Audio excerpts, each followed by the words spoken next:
Good morning, everybody, and Merry Christmas. I suppose you know who I am, but I'm nobody without you know who. Yes. Good morning. It's Santa Claus. Well, you've not arrived at the North Pole. This is the Center for Spiritual Living, Pleasant Valley in Camarillo, California. And darn, it's warm here. Yes. It's terribly warm. Much warmer than the North Pole. And we are very happy to see you here. And we are very, very invested in awakening humanity to its spiritual magnificence. And you know how we do that? Reverend Pam is going to yell it out to us. How we do that is by, well, it's up there on the screen somewhere, by doing something, well, by being lovely and being kind, but mostly, mostly it's by something. Santa Claus, awakening humanity to its spiritual magnificence. And we are the Center for Spiritual Living, Pleasant Valley. And we do that by being soulful, by being compassionate, being love, and being an agent of change. And speaking of change, we're going to leave and bring Reverend Pamela Gagan up here. Rev Pam, Merry Christmas!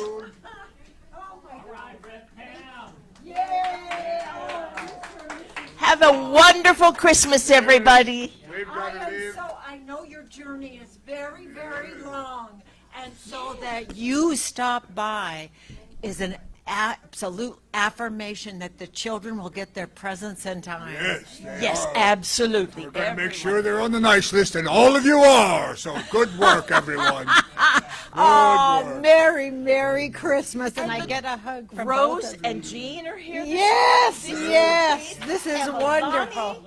Everybody's here this morning to see our wonderful Paulette. Yes, Paulette. Yeah, thank you so much. And I hope my grandchildren, I told my granddaughter, she said, how come Santa only brings me one present? And everybody else brings me. I said, well, you know, Santa's so busy that he lets the family know what else they want. Absolutely. And that's little Allison, isn't it? Yes. If she's watching, hi, Allison. Are you being good to your brother? No. Goes up to Rudolph when we put on the sleigh. So if you don't get any Christmas presents, that's him's the one that has to pay. All right. Oh, thank you, Mr. and Mrs. Good to have Ryan. I'm not That Ryan. was great. That was great. Oh my gosh. And now on my cheat sheet, we are again, the Center for Spiritual Living, which Santa and Mrs. Claus said so much better than I could. And our Paulette is here today, who is brilliant and fun and funny and awakening us to new ideas in spirituality so that we can lean into spirit more and more and more. And so we are now going to listen to a YouTube, although Rye is already ready to go here, but we're going to listen to One Power in honor of Paulette's talk.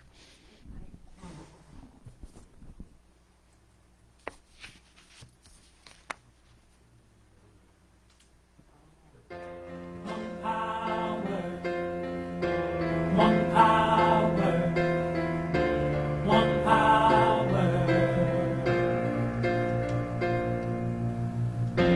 one power, one power.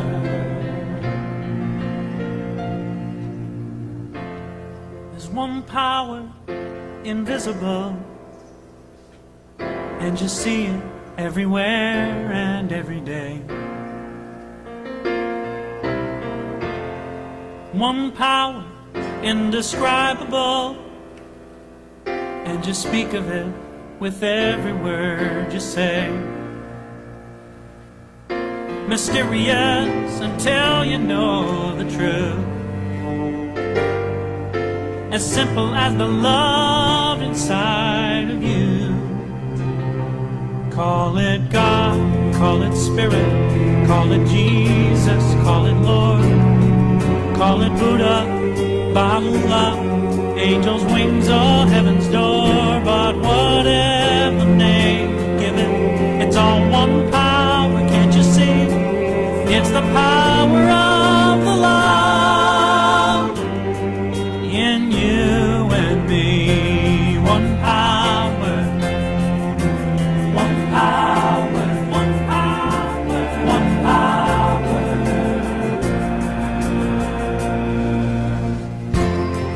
We speak so many languages, different clothing, different colors, different names. The different is only dangerous when we forget that in the heart we're all the same. We'll remember once we close our eyes to see that such distances were never meant to be. Call it God, call it Spirit, call it Jesus, call it Lord, call it Buddha, Baha'u'llah, Hashem or heaven's door. It's Muhammad, it's your mind, it's your soul, or it's your sign. It's the universe, it's music, Mother Earth or Father Time. But whatever name you give it, it's all one power, can't you see? Whatever name you give it, it's the very air we breathe. Oh, it's the power of the love in you and me. One power, oh, one power is what we are. One power, one power,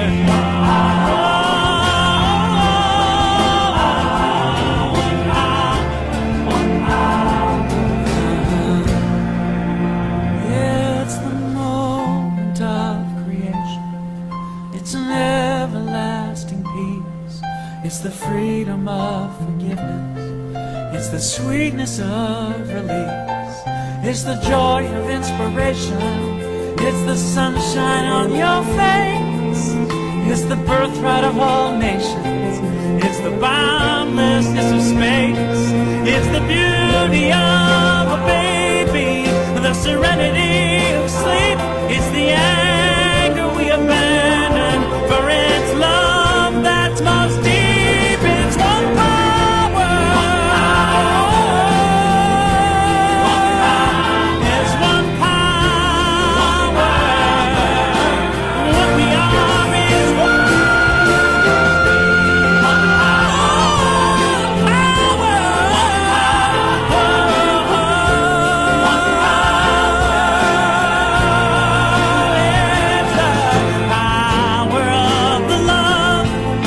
forever in you and me. It's the power of the love in you and me.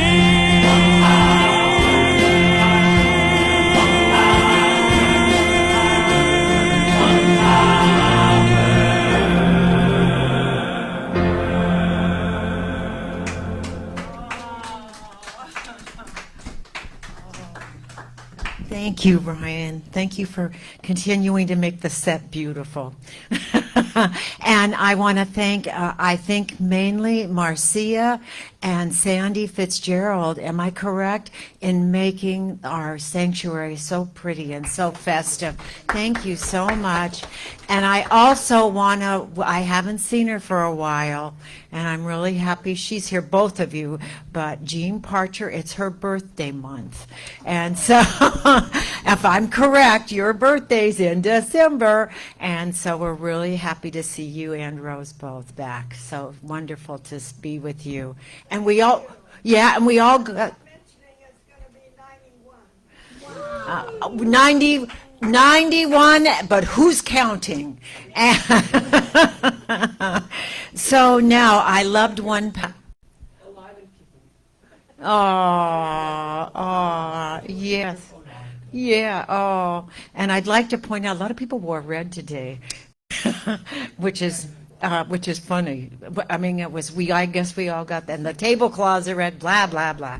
Anyway, so on this note, I loved One Power because it is a time when we have to remember not only that I say every saint, every avatar that has ever visited Earth had the one message.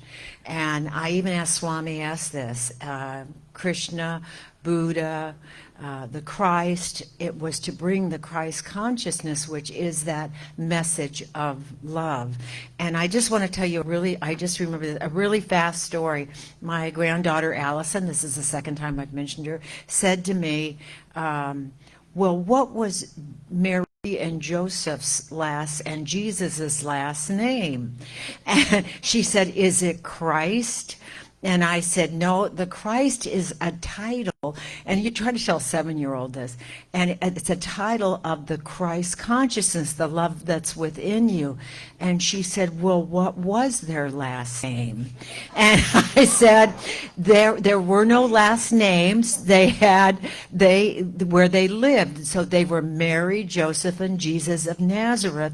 And at that point, my son-in-law, who has no religious background whatsoever, perks up and says, Nazareth, didn't he rise from the dead? I said, yes. I said, no, it's Lazarus that rose from the dead, but Jesus of Nazareth also did. But it was one of those moments that was just, I couldn't stop laughing. Anyway, so on this note, we do the flames of faith to honor the oneness. We perform the ceremony to promote the universal consciousness of life, which acknowledges that all peoples and all faiths, all sentient beings come from that one great universal presence, which we call spirit. Fundamental to this truth is the underlying nature of all religious thought and experience, which we honor here today. And I honor every temple, every church, everyone praying from their hearts and their homes is in this oneness. And so I know the light is there. So we light the candle for the Tao, honoring the universal path of harmony and equilibrium, the natural way. We light the candle for the shamanic traditions, honoring the beliefs and practices of all indigenous peoples, the way of primal spirituality. We light the candle for Hinduism, honoring the path of knowledge, action, and devotion. We light the candle for Judaism, honoring the ethical path of living by sacred law. We light the candle for Christianity, honoring the Christ consciousness as the path of love. We light the candle for the religion of Baha'i, honoring the path of unity and peace. And we light the candle for all new thought, honoring the metaphysical path of mental healing through the practice of universal spiritual principles. And we light the candle today, and I for all of those who need a prayer and are yet unaware and presence of spirit in their lives, and for those also who are aware of the spirit in their life. And we light the last candle, the healing candle. So anyone, any situation, anybody who needs a prayer today, we just hold them in our hearts right now. In this season of love.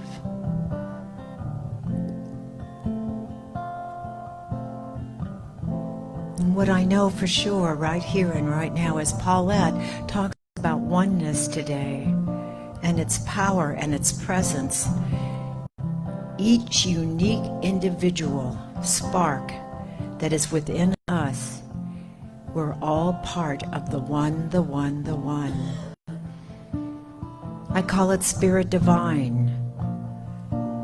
So I invite us all today just to lean into the Spirit, that Spirit of the season of light and love.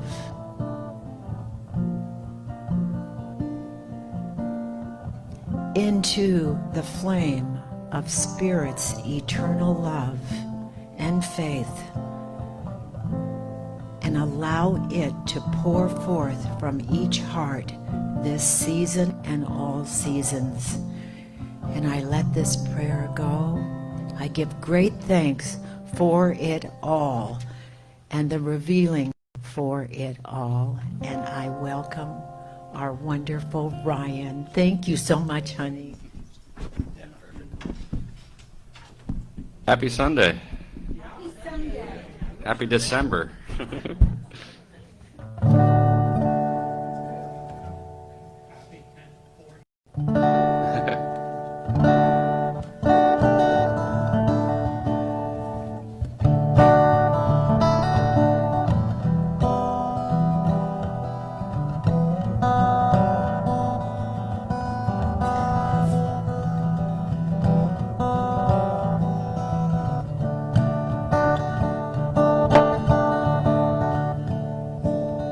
Sometimes I feel like the boots upon my neck. Well, sometimes I can't feel at all. Some days I'm climbing crest and suddenly backslide. Well, folks just say enjoy the ride.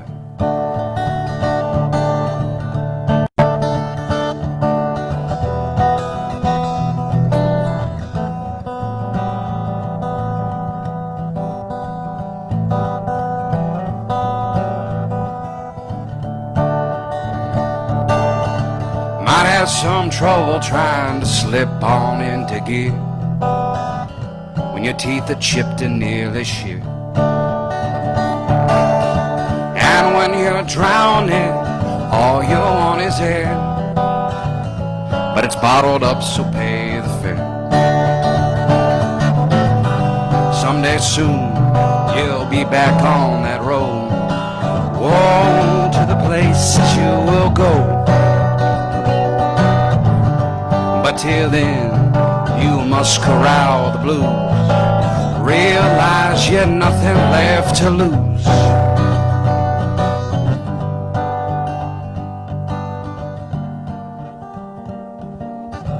Feel like some imposter who stumbled on the stage. Well, now the spotlight is a cage. And what's to say when all your lines been read? Your tongue is tied, your words been said.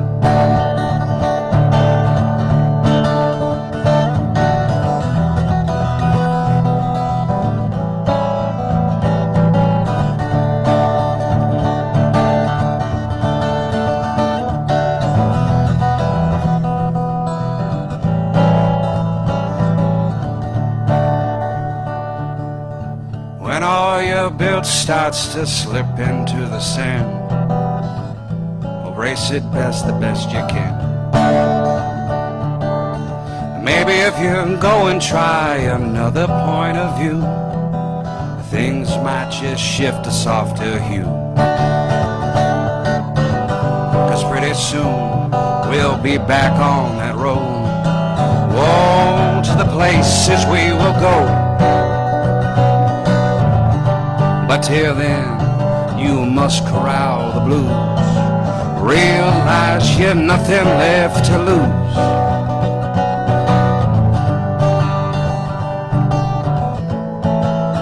If you start anew,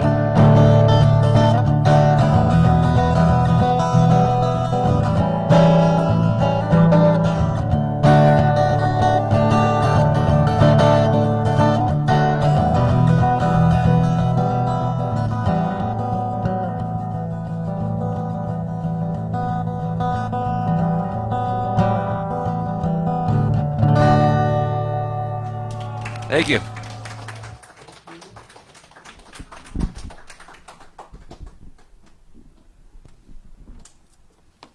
Thank you. Good morning. Thank you, Ryan. I'm glad to see everyone here. I'm Pamela Bailey. I am the practitioner of the day, which means that I'm going to share with you some thoughts, and I will be available after the service for prayer treatment. So, would all the other practitioners here please stand up? Yay! So here we have, now we saw Santa and Mrs. Claus, and in another life they are both practitioners. However, for here and now, we have Reverend Pam, we have Jean Parcher, who is a practitioner emeritus, and she was one of the originating people in this church. And don't forget Marcia there in the back in the control booth. So we are, okay, so 3 of us here have red on. Marcia, you forgot. I don't see it. Okay. Anyway, so as I said, I'm Pamela Bailey, and so this month the theme for the Centers for Spiritual Living is Living Wholeness. And today the theme is Embracing Wholeness. Now I say that because we've actually kind of made a shift, and we're intending to follow the themes that Centers for Spiritual Living has each month, because they're part of a journey in spirit. So this month, though, is capping off this year of living out loud. And, you know, it's a beautiful thought. And how often do we actually do that? I mean, we can be loud, but living out loud is a different thing, where who you are is just shining so brightly. So today, again, the topic is embracing, living our wholeness. And today it's embracing wholeness. So when I was thinking about that, it's like, well, okay, what does wholeness mean to me? It's all of it. Even this was the gotcha. Even the parts I don't like. Because it's easy, when I think about the wonderful friends I have, living here in Southern California, having this center in my life, all those things. Oh, yeah, that's the great stuff. But then, there are those warts, if you will. And we all have them. And they are part of that wholeness. So they're also, there is a saying that we use, which is, it's whole, perfect, and complete. Exactly as it is. It's like, oh, but wait, I don't like that part. Well, it's part of it. And guess what? As Betty Ann, as our wonderful Reverend Betty Ann would say, my life is unfolding perfectly no matter what. So those challenges, those things that aren't going the way that I would like them to, because of course I know how they ought to go, well then, that is part of a lesson. That is part of a gift. And in fact, there's one of these cliches, which abound, of course, and that is that everything in life is either a gift or a lesson. And probably the lesson is more valuable. So, chew on that one just a bit. And so again, thinking about my own life, it seems that there are times when it's just going from challenge to challenge to challenge. So yesterday I got home and I turned on the water. I was going to do something in the kitchen and it didn't warm up. And it didn't warm up. So then I went in the bathroom to see, well, was it just the kitchen faucet? Oh no, in the bathroom it didn't warm up either. So I called this friend who knows a lot about all sorts of things like that, and we went through it. Well, there is definitely a leak in my water heater, and the gas is definitely not on, which is probably good. And the water heater is probably 11 years old, which means it might be the whole thing. And it's like, darn, first of all, who wants to take a cold shower when it's cold outside? I don't. And this is part of life. This is part of the wholeness. It's like, okay, I'm grateful that I have the water heater, and I'm grateful that I have people to help me, and I may end up being grateful for Home Depot delivering and installing it. I don't know how it's going to turn out. And then, those of you who know me, the perennial stories about my car, but the biggest gift in all of that is my mechanic, because he's one of those amazing human beings. He's really knowledgeable and a good mechanic. He's truthful. He gives you a good price. And I feel like he treats me like he would treat his sister. He wants to be sure when I go out of there that my car's running and it's running well. So even the icky parts, like having to pay a bunch of money for fixing my car, which was supposed to be my inexpensive car, well, there's a gift there. And there's this saying from the Old Testament, which is relevant as far as these challenges that we have, and that is, this too shall pass. Yes, I heard someone joining me. Yes, it's like no matter what it is, as life goes on, it will pass, it will shift, it will change. And Gandhi said that, and I may not have this exactly right, but it's, you must do the thing you think you cannot.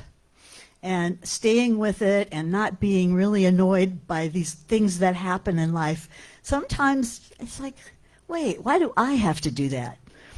And the truth is, well, it's in my life. Guess what? And I'm going to close on, in this embracing the wholeness of all of it, there is that power for good in the universe. And this is directly from our founder, Ernest Holmes, and I can use it. So on that note, I thank you. And are you up again? Our wonderful Ryan, our Renaissance man, here he is.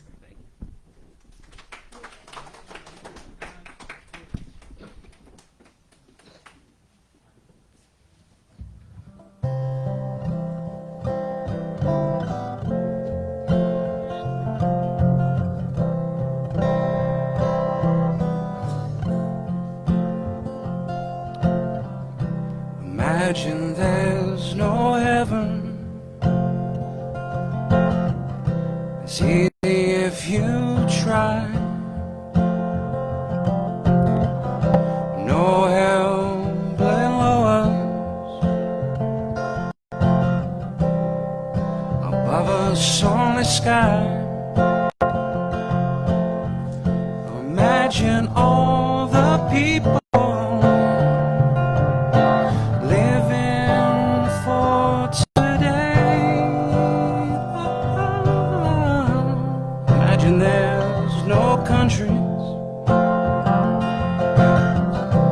isn't hard to do.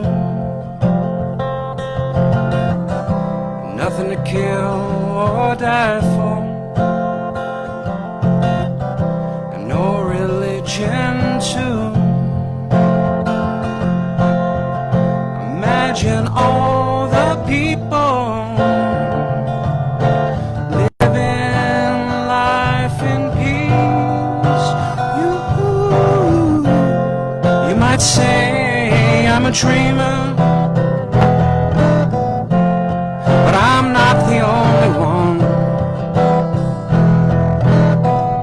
I hope someday you'll join us,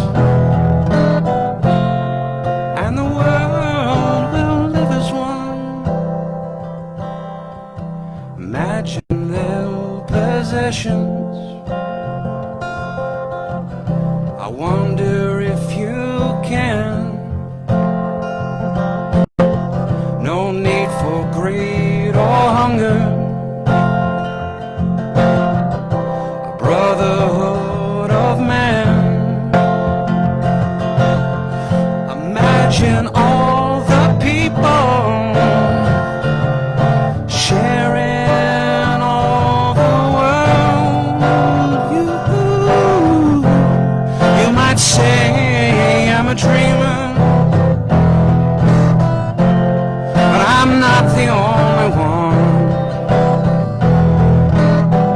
I hope someday you'll join us, and the world will live as one. Thank you.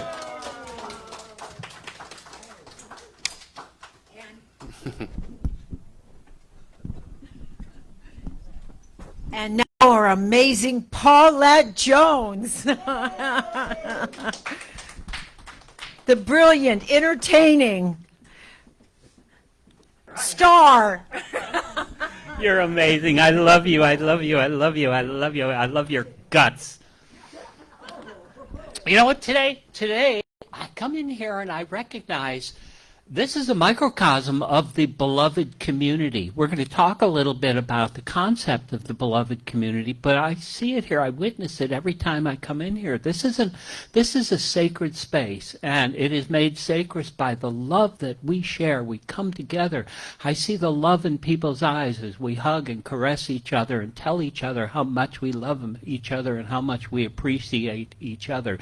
I could sit down and shut up right now, and that would be enough of a talk, just recognizing our oneness and embracing our oneness. So I'm going to tell you a bunch of stories. You know me, I like to tell stories. So I'm going to start with a story about a guy named Desmond Tutu. Desmond Tutu, you ever heard of him? Of course you have. He was born October 7, 1931, and he passed away just 2 years ago this month, December 26, 2021.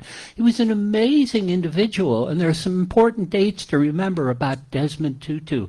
In 1984, he was awarded the Nobel Peace Prize for his efforts to end apartheid in Africa. He really worked very hard at that, and in 1986, he was voted to be the Anglican bishop Archbishop actually, that would oversee the spiritual lives of 5 nations, 5 African nations. And in 1995, Nelson Mandela appointed him to the Commission of Reconciliation. Remember what that was all about? These people who would come up and tell the truth about their part in this apartheid state, and they would be completely forgiven, exonerated, and reconciled back with the family of man. God bless that. That was an amazing thing. And Desmond Tutu was an amazing person. And you know, there's so many beautiful, wonderful minds throughout history who have said things addressing the idea about embracing our oneness. And this is a quote that we're going to take a look at, and I'm going to use it repeatedly. Probably you'll say, you're so obnoxious. You keep that up over and over and over. But it's this idea that the God who existed before any religion counts on you, Rev Pam, on you to make the oneness of the human family known and celebrated. You do a really great job of that, by the way. You do. So we're going to take a look at that over and over. There's some profound truths here that God wants us to make known the oneness of the human family and to celebrate it. And we come here every Sunday, and actually throughout our lives we come here and we celebrate the oneness of our community, the oneness of humanity. But there were many people throughout history that talked about this. And I want to introduce you to this. We're going to go back through history. And this picture is a picture of Augustus Marcus Antoninus Aurelius Germanicus, who was, you might know him as Marcus Aurelius. He was an emperor. He was the last of what is known as the 5 good emperors. And he wrote something called the Meditations. The Meditations, wow, that was never intended to be published, by the way, and it wasn't published until the 16th century, actually. And it was meant to be his private journal. So there's some interesting stories that, and again, you know how I love to tell stories. So he was born in 121 AD. And he and his cousin, who was Lucius Varius, were adopted by the then Emperor Antoninus Pius. And he raised these as his children, and before he passed away, he named them to be co-successors to him, co-emperors. And they did that from 161 to 169, where Lucius was actually killed in an ambush when he was campaigning against the Parthians. Rome had many enemies, and in 169, Lucius was gone, and now he was the sole emperor until he passed away in 180 AD. He was an amazing person. He was what is called a Stoic philosopher, and Stoicism is a Greek school of philosophy that basically talks about rationality and acceptance of things that are real. Acceptance. We were talking about that today. You accept, I've got a bum water heater, you know. You have to accept the reality, but yet you have to take action to do what can be done and recognize what can't be done and just accept that. That's Stoicism. Now, the thing is, when Lucius died in 169, Marcus, who was left as the sole emperor, called all those troops back from the campaigns with the Parthians, and they brought a lot of loot and slaves back with them, but they brought something else, a terrible plague. A plague that wiped out fully 25% of the Roman Empire. At the time, it was estimated there was 56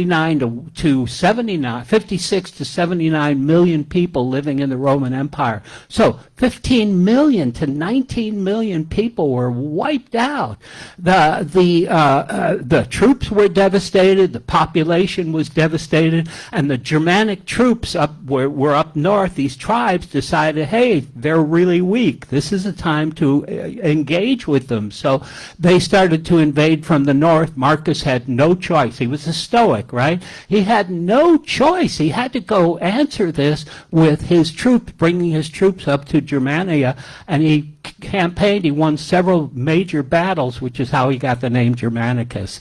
So he would go to his tent. You know, Roman killing was up close and personal, if you know anything about it. They fought in these tight formations, like the phalanx or the testudo, which is a tortoise. They would make a tortoise shape, and then using these short swords, they could slaughter. So slaughtering was up close and personal. So can you imagine? Here he is, Marcus Aurelius. He is leading these troops. The Roman Empire is suffering from this terrible plague. He's got revolts by the Celts in Britain. He's got the Gauls are revolting. They were always revolting, but you know what I mean.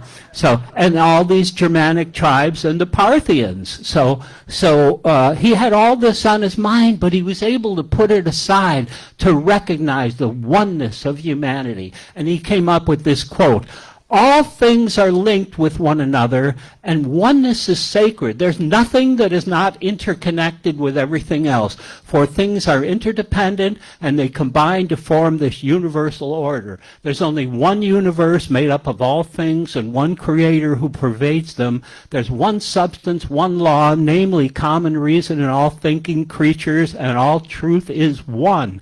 That from a man, a Stoic philosopher who was battling at night. He would during the day he engaged in these horrific battles and then retired, and still recognized, while he was slaughtering and tearing people's guts out, he would still recognize the oneness of humanity. I know that's a terrible image, isn't it?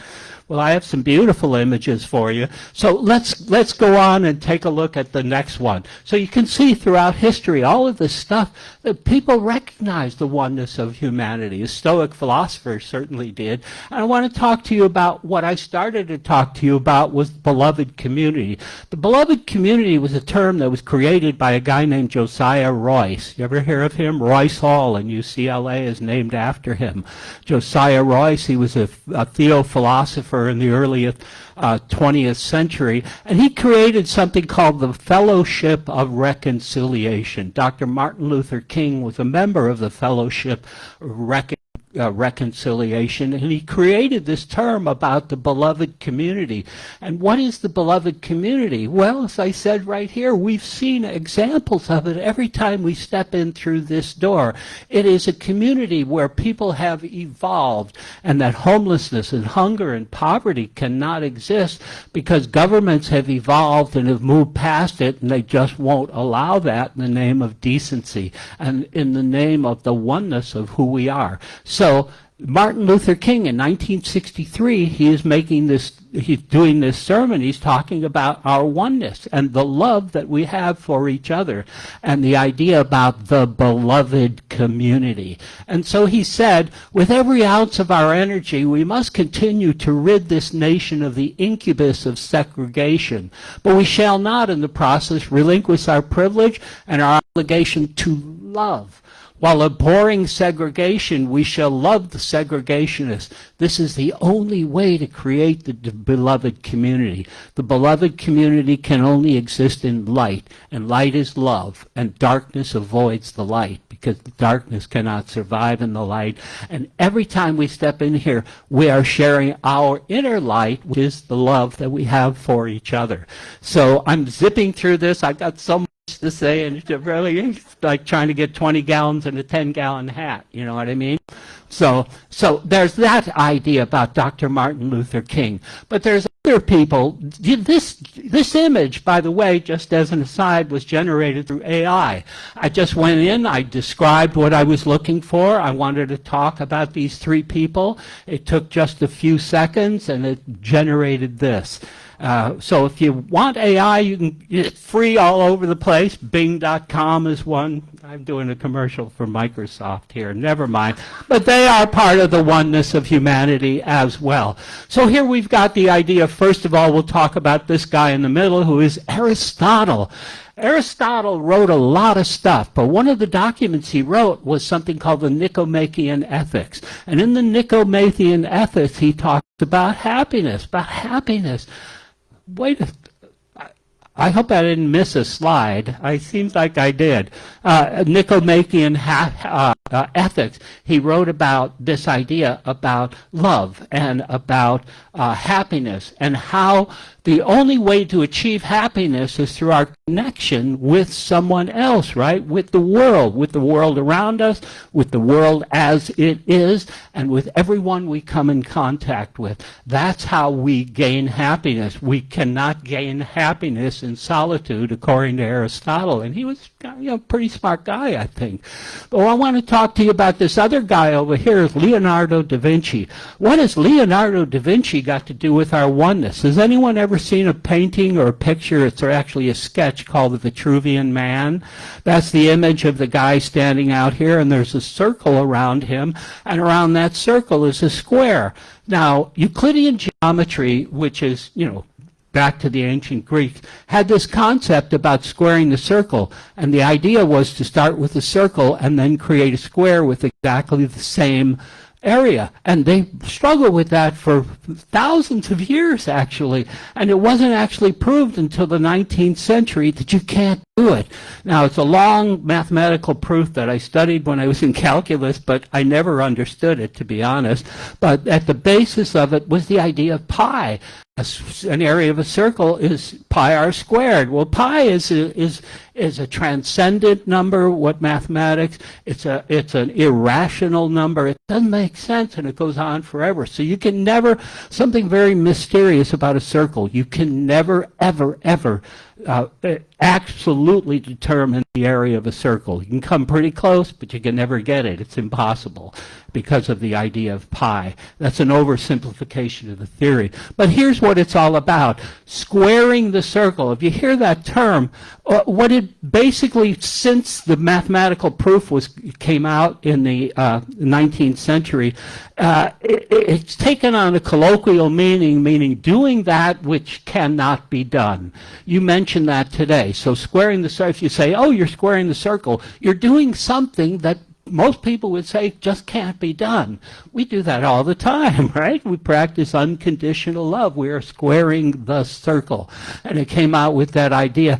And the Vitruvian Man is a representation of the center, which is our navel, and that we have the perfection of the human form, which is also a reflection of the connection to all that is. We see this repeated over and over and over and over in history. We see it from the Buddha, the guy over there at the end.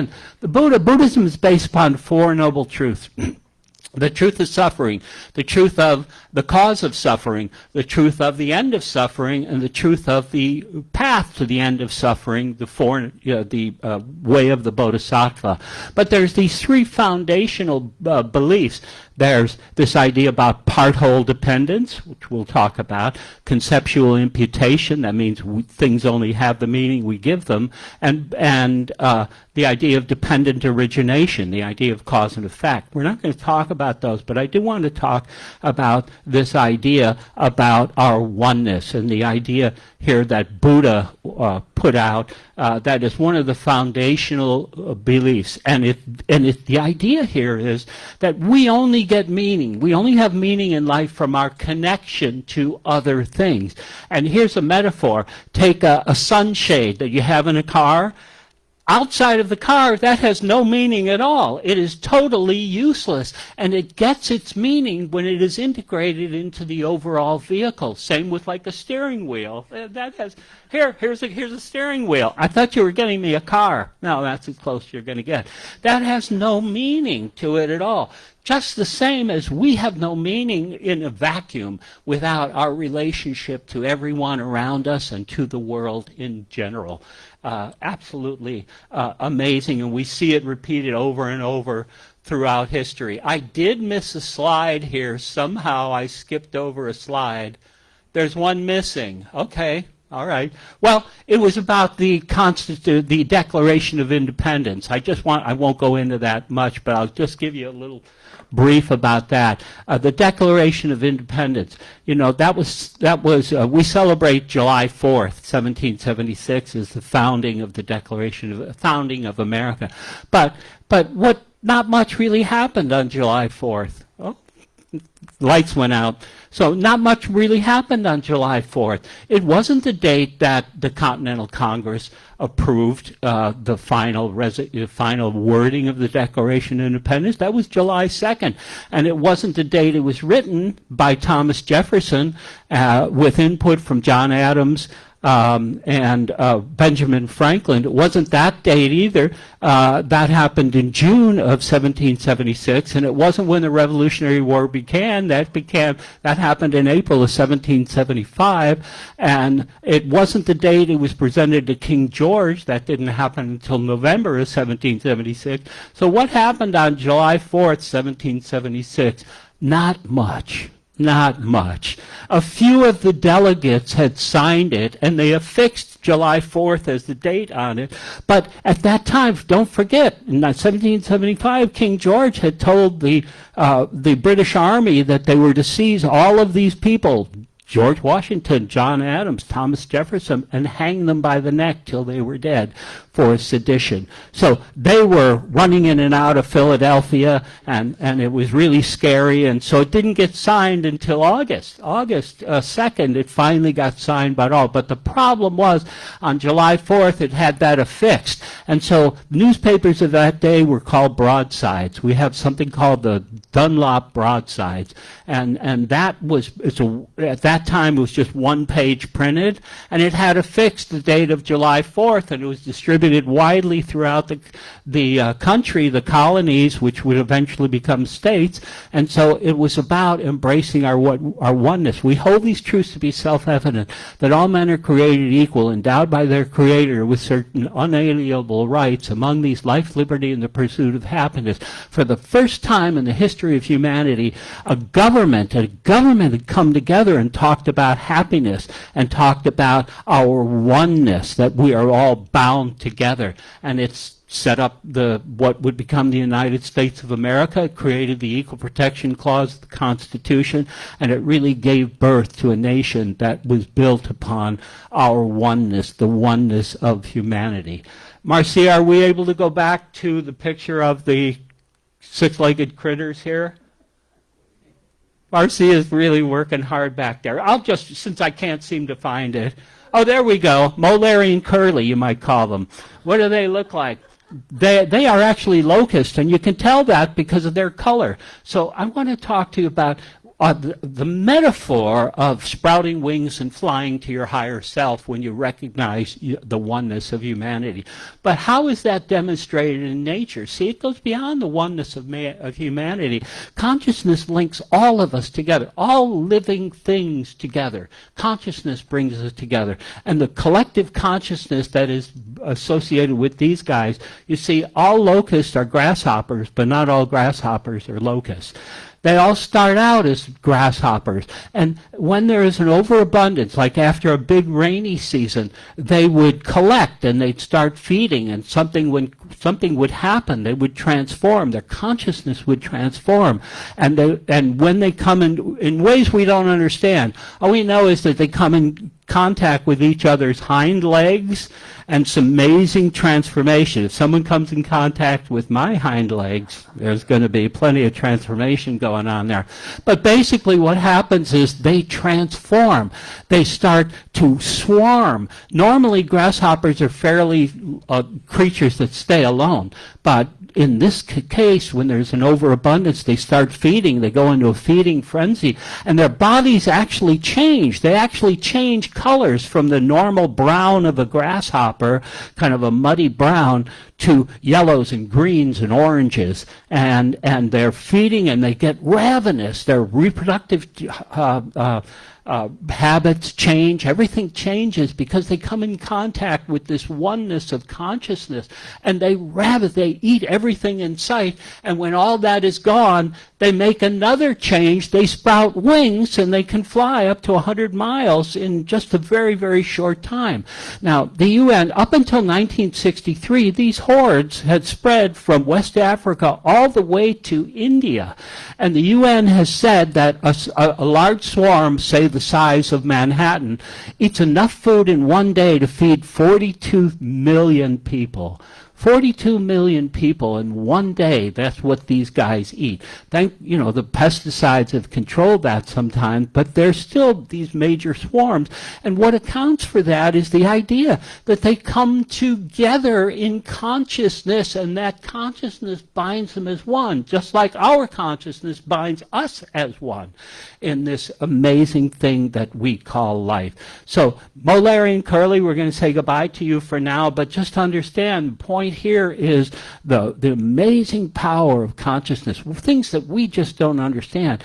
We have the Institute of Ionic Science.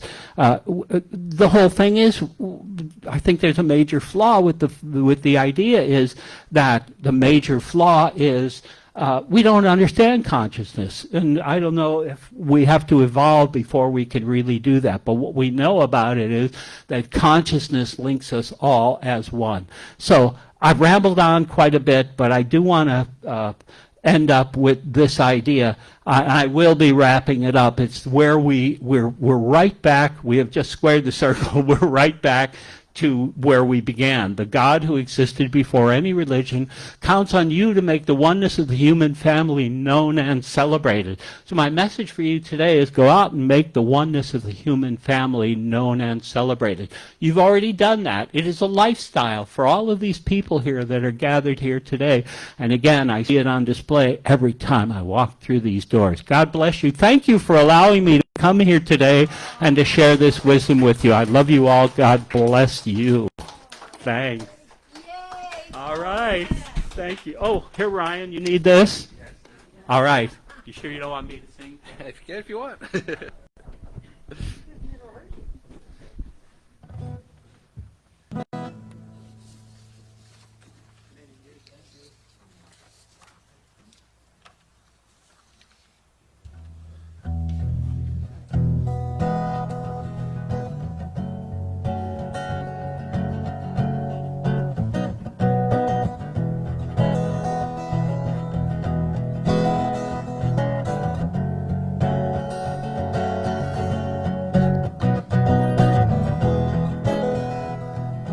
Dear believer, come sing me a song. Let the octave belong to the next. And lifting us soundly back into the world, may we sing the earth, heaven's breath. Murder, murder, you haunt every bone, but the son you have grown still resists. Anger, you're finally my bitch, through glory of this heaven's breath. Paradise has its hunter, call me blind or a fool, well I don't mind chasing thunder. I say reaching for heaven is what I'm on earth to do. Dear believer, I've no cause to go on. Save for it, you take my case. See, the world was good and heavy on my shoulders as a child, but I let it all go to my waist. Now comfort's routine begs for my blood to hang in my mud, a flag of white.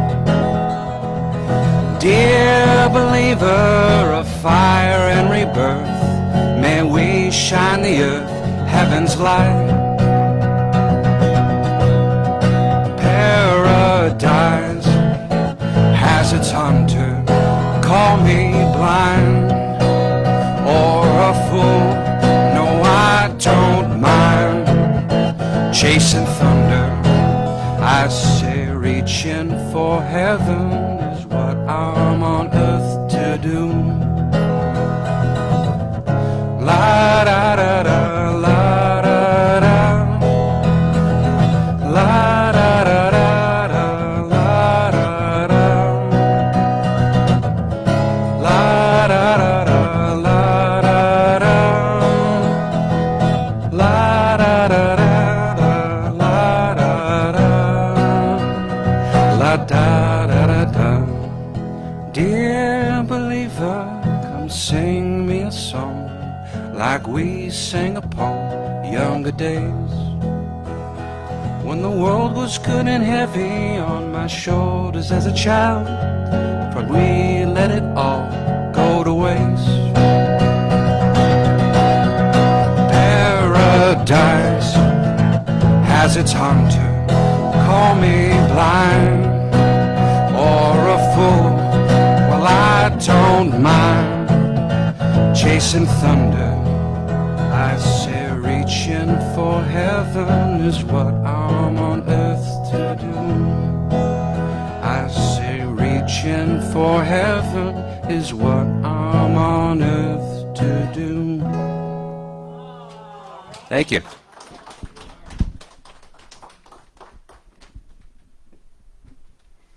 Thanks, honey. That was one more round of applause for Rob.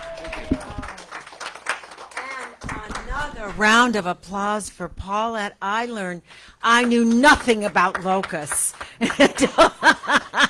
except that I didn't want them to invade America.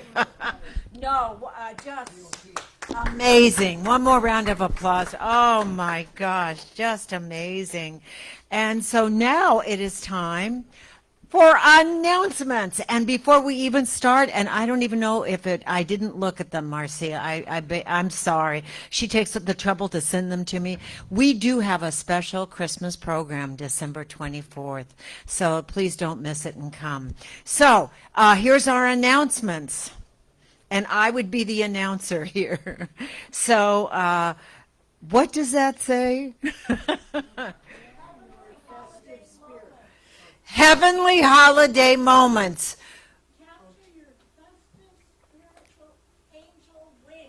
Okay, and get your angel wings. So in the bookstore. Okay, great.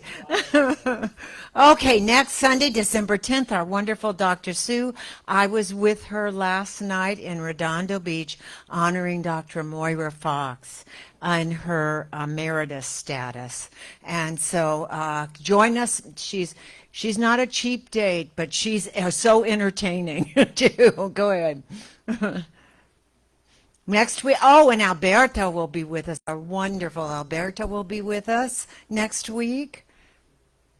And I always want to change this, and she agreed at one point that she would think about this, but it's end-of-life decisions, but it's actually more about living and dying. It's a great, great class. I know Emalani joined us last time, too, which was really wonderful. And it's this Monday next Monday, 5 to 7. Just count on me for truth.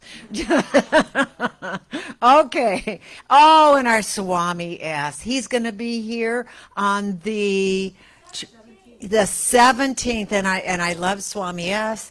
Emalani, did you enjoy him? Yes, there's half of the words I'm going, what did he say? but but his energetic presence is just amazing.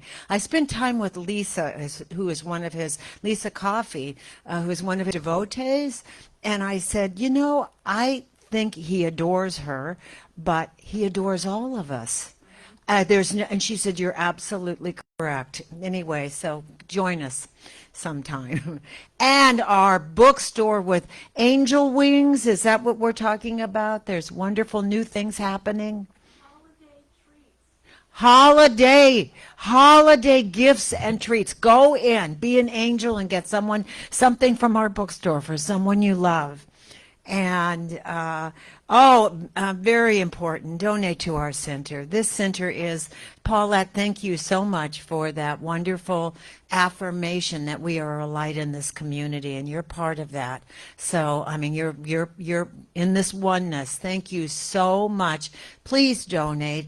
Donate during the season of giving, where you want to give to Source. There is only Spirit, and when we give more and more of ourselves in all ways to Source, it outpictures in greater ways, like maybe a water heater being healed.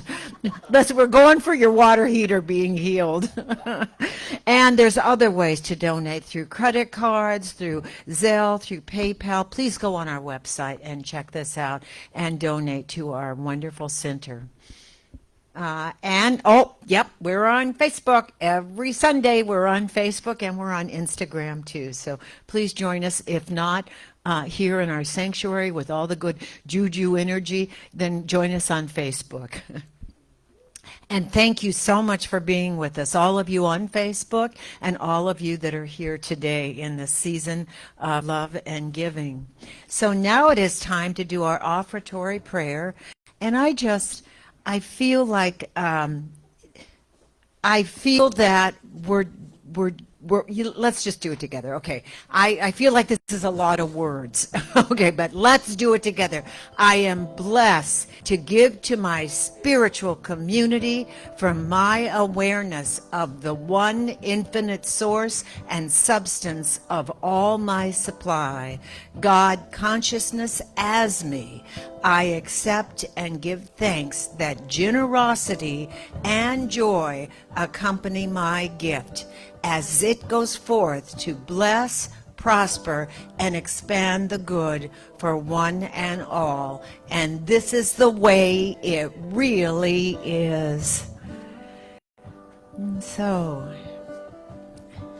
as the baskets go around, just one more thanks to Rye and Paulette and Pamela and all of you for your energetic presence, and good to see Jean's face and Rose's face. Affirmation, we're still standing here when I see Jean. So let us take all of this good within, right here and right now, and know that there is only that one awareness, that one creator that creates its creation by means of me and by means of you. And so our consciousness, as it is lifted to go forth and prosper, prospers all, loves all, and beyond all circumstances, as again our wonderful Reverend Betty Ann always said, my life is unfolding perfectly no matter what. Many times we don't see the great vision. Our forefathers created that wonderful preamble talking about the Creator, not dividing us up into Christian, Jews, Muslims, Hindus, anything else. The Creator, in its oneness, creates this divine spark and this rich tapestry of life. And so I hold the high watch. I spin my threads at a higher energetic level. And beyond all things, I make a square and a circle one and bring it into life. I let this go. I just see in this season every chance and every opportunity to give of self and enjoy all in my realm. I let this go, know it's so, and together we say, and so it is. And Rye, will you please stay up, and Pamela and Paulette, come up, and we're going to sing the peace song. The peace. Oh my gosh. Let there be peas on earth. The Paulette, Pamela, and Pam. And peace on the platform. Oh, goodness gracious. That's Love you. prayer.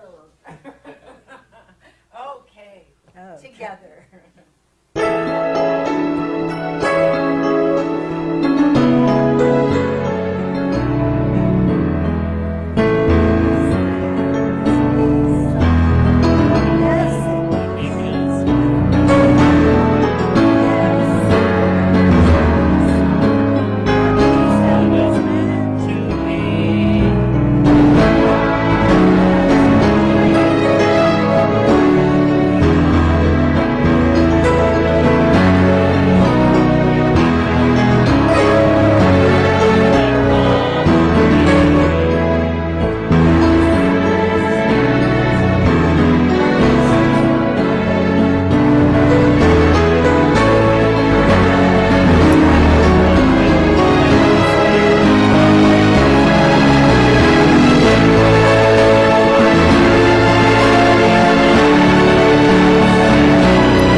And all of you out there, and so it is. So it is, and Something so it is. wonderful Oh, is happening so to good me to right see you. now. See you. I know it in my mind. I feel it in my body. I see it in my out life. picture in my life, and so it it is. is. So it is. Thank you, and thank you so much for your kind words.